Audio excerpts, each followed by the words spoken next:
सुगंधा कह रही है, बाबा आपके नेत्र खुले हैं, आपके नेत्र खुले हैं बाबा, आप मुझे बताएं मैं कौन से महीने से 16 सोमवार के व्रत प्रारंभ करूं, उसका विधान क्या है, क्या विधान?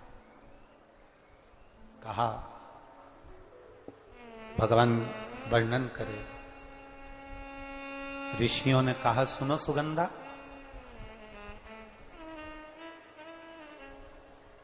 ये 16 सोमवार का व्रत कोई साधारण नहीं है। सुगंधा, संतान की प्राप्ति के लिए अगर 16 सोमवार का व्रत उठाया जाता है तो श्रावण के पहले सोमवार से उठाया जाता है। कब से उठाना चाहिए? श्रावण का पहला सोमवार। सुनो सुगंधा, यदि कोई विशेष बीमारी हो गई, बहुत रोग हो गया, तकलीफों में जिंदगी चल रही हो, बहुत कष्टप्रद जीवन चल रहा, तो बैसाख के महीने के पहले सोमवार से 16 सोमवार का व्रत उठाना चाहिए। और सुनो सुगंधा, उत्तम वर, उत्तम घर, व्यापार, व्यवसाय, नौकरी, पद, प्रतिष्ठा,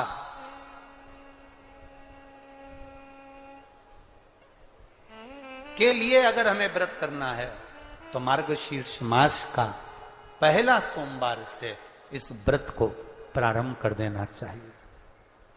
मार्गशीर्ष मास का पहला जो सोमवार हो उसमें इस व्रत को प्रारंभ कर लो। और सुनो सुगंधा, ये व्रत दोपहर के तीसरा जो पहर हो, प्रदोष काल, उस प्रदोष काल के समय पर आप इस शिवलिंग की पूजन अपने घर में पार्थिव बनाकर स्मरण कर कर भगवान देव अधिदेव महादेव के लिए प्रसाद तैयार कर कर, आप जिस भाव से भगवान शंकर का आटा सेक कर या चूरमा बनाकर या मलिदा बनाकर जो भी आप बना रहे हैं, उससे 3 हिस्से प्रसाद के इस 16 सोमवार के व्रत में भी होते हैं। कितने हिस्से होते हैं? 3 हिस्से। पशुपति व्रत में 16 सोमवार के व्रत में एक अंतर्भारी है।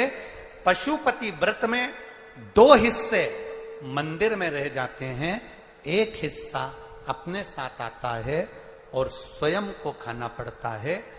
पर 16 सोमवार के व्रत में यह भाव है, एक हिस्सा भोलेनाथ का रहता है, दूसरा हिस्सा भक्तों के लिए, शिव भक्तों के लिए रहता है, और तीसरा हिस्सा आपके लिए रहता है। यदि पूरा ना पा सकें तो दूसरे को भी आपके हिस्से का प्रसाद दे सकते हैं, प्रदान कर सकते हैं। अब आ जाओ, बड़ा सुंदर प्रसंग।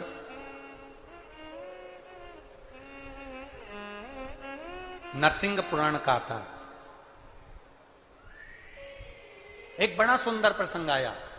16 सोमवार के प्रसाद को कई माताएं जब 16 सोमवार का उद्यापन करती हैं, 16 जोड़े आमंत्रित करती हैं और 16 जोड़ों को घर में बुलाकर जब भोजन कराती हैं, तो वो 16 जोड़े जो भोजन करने वाले होते हैं या 16 सोमवार के उद्यापन, हम तो आपसे यहां तक कहेंगे कि 16 सोमवार का उद्यापन अगर किसी के यहां मोहल्ले में, कॉलोनी में, घर में किसी के यहां हो रहा हो तो उसके यहां आप भोजन भंडारा खाने के लिए जाओ, चाहे मत जाओ, पर 16 सोमवार का अगर प्रसाद का उद्यापन का अगर प्रसाद मिल जाए तो दोनों हथेलियां फैलाकर श्री शिवाय नमस्तुभ्यम कहकर, ओम नमः शिवाय बोलकर, नमः शिवाय बोलकर अपनी कामना कर कर, किसी के अगर उद्यापन हुआ हो, दोनों हथेलियां फैलाकर उससे थोड़ा सा प्रसाद मांगकर उसी के दरवाजे पर खाकर आ जाइए,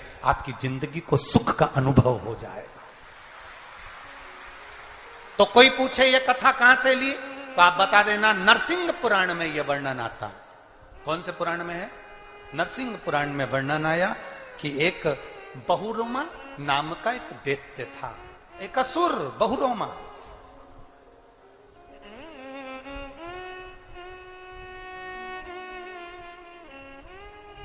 एक बार बहुरोमा नामक का ये दैत्य या असुर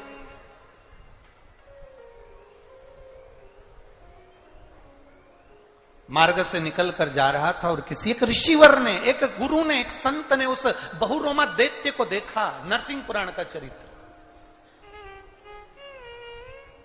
कोई आपसे पूछे कि 16 सोमवार के व्रत का प्रसाद का महत्व क्या है, क्या महत्व?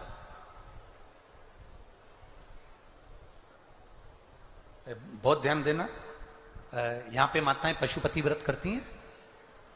पशुपति व्रत अगर आप लोग करते हैं तो उसके 2 हिस्से मंदिर में छूटते हैं प्रसाद के। बोलो री जी हाँ, सही है। मंदिर में आप जो प्रसाद के 2 हिस्से छोड़कर आती हो, बहुत सारी माताएं व्रत करती है और वहां प्रसाद के हिस्से रखे रहते हैं। मंदिर का पुजारी हो, मंदिर के पंडित जी हो, या मंदिर की कोई नारी, कोई पुरुष, कोई बच्चा, कोई बड़ा, उस प्रसाद को एकत्रित कर लेता है और उस प्रसाद को जो भक्त लोग दर्शन करने आते हैं, जिनका पशुपति व्रत नहीं रहता, या जो दर्शन करने आए, या गांव के बच्चे हों, नगर के बच्चे हों, कॉलोनी के बच्चे हों, उनको वो प्रसाद जो वितरण किया जाता है, शिव महापुराण की कथा कहती है, हजारों हजारों अश्वमेध यज्ञ का जो फल प्राप्त होता है, वो मात्र वो प्रसाद के वितरण से और उसके पाने से प्राप्त हो जाता है। आप लोगों में से कोई माता ने करा कभी ऐसा? अगर कोई प्रसाद चढ़ाकर गया, पशुपतिनाथ व्रत का 2 हिस्सा छोड़कर गया, और बहुत सारी माताओं ने छोड़ दिया और वो सब चली गई, उसके बाद वो प्रसाद रखा रहता है, तो उसको एक तसले में, एक पात्र में एकत्रित करना चाहिए और उसको बांटना। हजारों अश्वमेध यज्ञ के फल के बराबर वो पुण्यता पशुपतिनाथ के व्रत को वितरण करने की, उसको पाने की।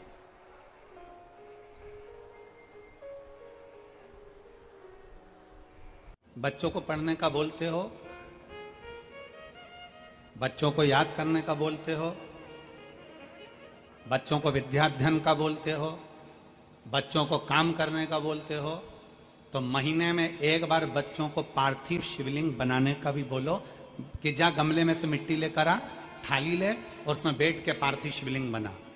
भले बच्चा पूजन करे ना करे, बच्चा उस पर जल चढ़ाए ना चढ़ाए, बच्चा आराधना करे ना करे, पर बच्चों से कहो कि जा जरा थाली ला और बाहर से मिट्टी ला और मिट्टी लेकर पार्थिव शिवलिंग का निर्माण कर। भगवान शंकर का शिवलिंग बना, बच्चे से कहो बना, निर्माण कर। श्री शिवाय नमस्तुभ्यम, राधे राधे दोस्तों। तो दोस्तों, वीडियो के जरिए बाबा का उपायों, प्रदीप मिश्रा के उपायों को आप तक पहुंचाना ही मेरा उद्देश्य है और लक्ष्य है। तो दोस्तों, वीडियो पसंद आए तो लाइक कीजिए, शेयर कीजिए, जो नहीं जुड़ रहे हैं तो सब्सक्राइब कीजिएगा। श्री शिवाय नमस्तुभ्यम, राधे राधे।